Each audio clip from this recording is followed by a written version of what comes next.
could cry, but I won't.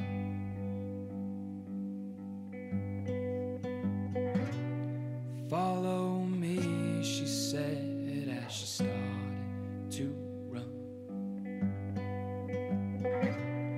And I watched on as the rain came down.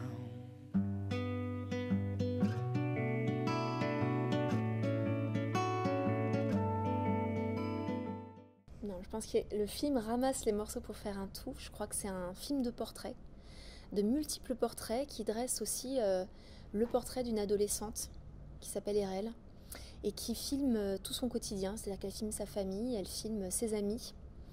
Et à travers ces images, en fait, on voit qu'elle a un regard assez particulier sur le monde, qui peut être très drôle, très fantaisiste, très dur aussi. Et c'est ce tout, je crois, qui forme le film et qui forme Des morceaux de moi, une sorte de fausse autobiographie.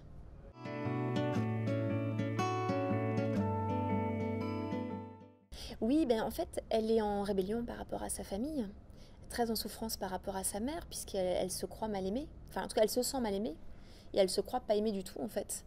Et par rapport à sa famille, elle se cache en plus particulièrement derrière sa caméra. Maintenant, je crois qu'au long du film, il y a des grands moments de tendresse aussi avec ses parents d'un coup qui se révèlent et qui montrent que cette famille va aussi vers la réparation.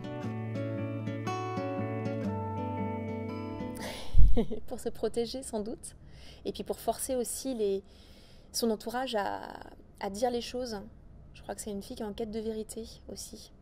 Elle veut faire exploser les non-dits familiaux et puis révéler des choses aussi chez ses amis.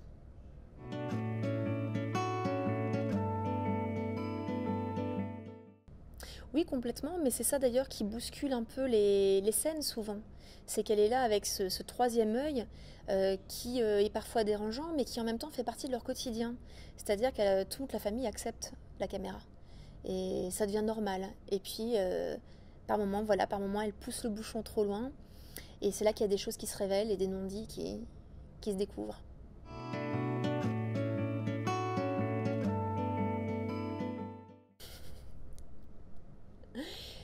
Écoutez, je crois que c'est une femme qui est assez aigrie par la maladie. Et en même temps, dans le scénario, j'ai pas voulu trop insister justement sur la maladie. J'ai plutôt voulu insister sur son état psychologique que sur cette maladie, puisque voilà, cette maladie-là, elle est importante dans le sens où c'est une maladie qui est dégénérescente et qui poursuit la famille depuis des années et qui sclérose la famille complètement. Mais après, ça aurait pu être aussi autre chose. L'important, c'est plutôt l'aigreur dans laquelle est cette femme et la réparation vers laquelle elle va aller. Et ce goût de la vie qui va revenir, en fait.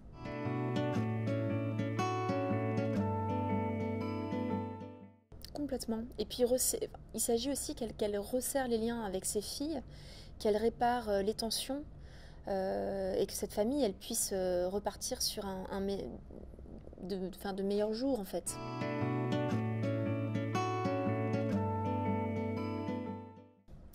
Voilà, alors au départ, c'est vrai que la sœur prend de la place dans son absence, c'est-à-dire qu'on sent que son absence joue énormément sur l'ambiance familiale.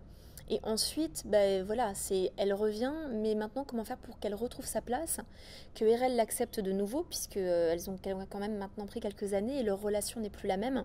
Et puis il y a aussi des rancœurs contre cette sœur. C'est pourquoi est-ce qu'elle est partie, pourquoi est-ce qu'elle l'a abandonnée. Voilà, c'est tout ce que Erel veut savoir en fait.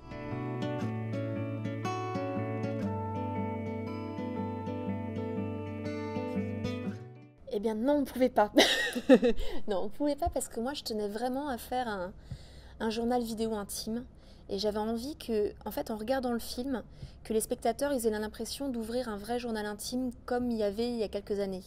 C'est-à-dire, c'est vrai que quand on ouvrait un journal vidéo, quand on ouvrait un journal intime, il y avait des petits papiers collés, des petites images, des petites photos, des choses écrites. Et tout ça, c'est de la matière. Et moi, j'avais envie de faire un film avec de la matière visuelle aussi. Et j'avais envie de pouvoir jouer aussi sur cette narration, pouvoir jouer des ellipses, des retours dans le passé, puisque finalement, parfois la vidéo, on ne sait pas de quand est-ce qu'elle date. Et ce qui m'intéressait, c'était vraiment de faire une sorte de grande tranche de vie, mais en 1h30, montrer aussi le tourbillon de la vie tel qu'il peut être sur des années. Donc c'est pour ça que j'ai vraiment utilisé cette forme de narration et ces supports différents. Je trouvais que ça avait vraiment du sens pour raconter cette histoire. Et oui, il y en a beaucoup, effectivement. Ouais. Ça peut être lu comme ça. On peut dire les choses comme ça. Et alors, c'est journal intime, ça pourrait s'appeler journal intime comme le film de Moretti. Ça pourrait s'appeler journal intime, mais je trouvais que Des morceaux de moi était encore plus fort et plus approprié à la forme du film.